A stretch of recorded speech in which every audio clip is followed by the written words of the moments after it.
تو کہنے لگی آپ کیا کھائیں گے؟ تو میں نے کہا نہ میں کھاؤں گا نہ تو کھائے گی، مہمان جو نبی پاک کا ہے۔ اچھا اب ذرا تجویز دیکھو میاں بیوی کی سوجھی آپس میں، کہتے ہیں کھانا لگا دینا کیونکہ ایک آدھ بندے کا کھانا ہے۔ اپنی غربتوں کا ہر جگہ اظہار کرنا، رونا رونا، یہ دیکھو غربت کیسے چھپائی جا رہی ہے۔ اس کو کہا نہیں کہ چل تو تھوڑا رحم کھا، تو آیا ہے تو تھوڑا رحم کھا، یہ نہیں کہا اٹھ کے نا تو کھانا رکھنا اور اٹھ کے نا چراغ ٹھیک کرنے کے بہانے بجھا دینا۔ ہم دنیا والوں کے سامنے کیوں اپنے دکھ بیان کریں؟ ہم جو کہیں گے رب رسول کی بارگاہ میں کہیں گے۔ تو نا چراغ ٹھیک کرنے کے بہانے، اہلیہ اٹھی کھانا دینے کے بعد چراغ ٹھیک کرنے کے بہانے بجھا دیا۔ خامد بھی ہاتھ چلاتے رہے، بیوی کبھی برتن رکھتی کبھی اٹھاتی، پتہ چلے کہ کھانا کھا رہے ہیں، کھانا کھایا جا رہا ہے۔ کہتے ہیں مہمان پیٹ بھر کے کھانا کھا گیا۔ یہ کام ہوا رات کے اندھیرے میں، اس وقت ہوا جب چراغ بھی بند تھا، اس وقت ہوا جب کوئی دیکھنے والا نہیں تھا، کسی پڑوسی کو بھی خبر نہیں تھی۔ فرماتے ہیں صبح کے اجالے میں اس مہمان کو لے کے مسجد نبوی میں نے قدم رکھا تو نبی کریم نے فرمایا رات جو تم نے کام کیا ہے نا اسے دیکھ کے میرا رب بڑا مسکرایا ہے، اللہ بڑا مسکرایا ہے۔ اللہ تردامنی پہ شیخ ہماری نہ جائیے، ہم دامن نہ چھوڑ دیں تو فرشتے وضو کریں۔ یہ شان ہے صحابہ کی۔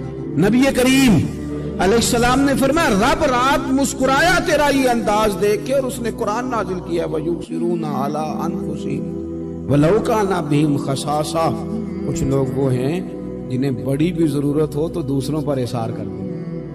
اللہ تبارک و تعالیٰ نے انسان کے لیے سارا کچھ بنایا۔ هُوَ الَّذِي خَلَقَ لَكُم مَّا فِي الْأَرْضِ جَمِيعًا، فرمایا زمین میں جو کچھ ہے سارا تیرے لیے بنایا۔ کسی کو آپ نوکری پہ رکھتے ہیں، اس کے ساتھ معاہدہ یہ ہوتا ہے کہ یہ تجھے رہنے کے لیے مکان دیا جائے گا، 3 وقت کا کھانا دیا جائے گا، 2-3 دفعہ پینے کو چائے ملے گی، اور اتنی تنخواہ ہم ہر مہینے تمہیں ادا کریں گے۔ اور پھر ڈیوٹی یہ ہے کہ یہ مشین ہے، اس پر تم نے صبح 8 بجے سے 4 بجے تک کام کرنا ہے۔ اب وہ شخص کیا کرتا ہے؟ وہ تنخواہ بھی وصول کرتا ہے، مکان پہ بھی قبضہ کر لیتا ہے، اور وہ 3 وقت کھانا بھی کھا لیتا ہے، چائے بھی پی لیتا ہے، اور مہینے کے بعد تنخواہ بھی وصول کر لیتا ہے، پر مشین پہ کھڑا نہیں ہوتا۔ تو اس کا مالک اسے رکھے گا؟ بولتے نہیں آپ حضرات، رکھے گا، اسے چھٹی کرا دے گا۔ وہ کہے گا تو کتنا عجیب آدمی ہے کہ اب جو مطالبات تیرے تھے وہ سارے پورے ہو گئے، اور جو میرا مطالبہ ہے تو نے پورا ہی نہیں کیا۔ اختلاف ہو جائے گا، جھگڑا ہو جائے گا، مالک ناراض ہو جائے گا۔ سمجھانے کے لیے مثال دے رہا ہوں کہ ہم نے کیا کیا ہے۔ ہم نے اللہ کی دی ہوئی زمین پر گزارا بھی کیا، اس کا دیا ہوا رزق بھی کھایا، اللہ نے اولاد دی ہمیں، اللہ نے صحت دی، سارا کچھ دیا۔ تو جو مطالبے ہمارے تھے وہ تو سارے پورے ہو گئے، اور جو رب کا مطالبہ تھا کہ میرے قرب کے رستے کا سفر کرو، تلاش کرو، وجاہدوا فی سبیل اللہ، میرے رستے میں مجاہدہ کرو، جد و جہد کرو، آگے بڑھو، وہ ہم نے کب کرنا ہے؟ وہ اس کی منصوبہ بندی کب ہوگی؟ اللہ کے قرب کا رستہ طے کرنا۔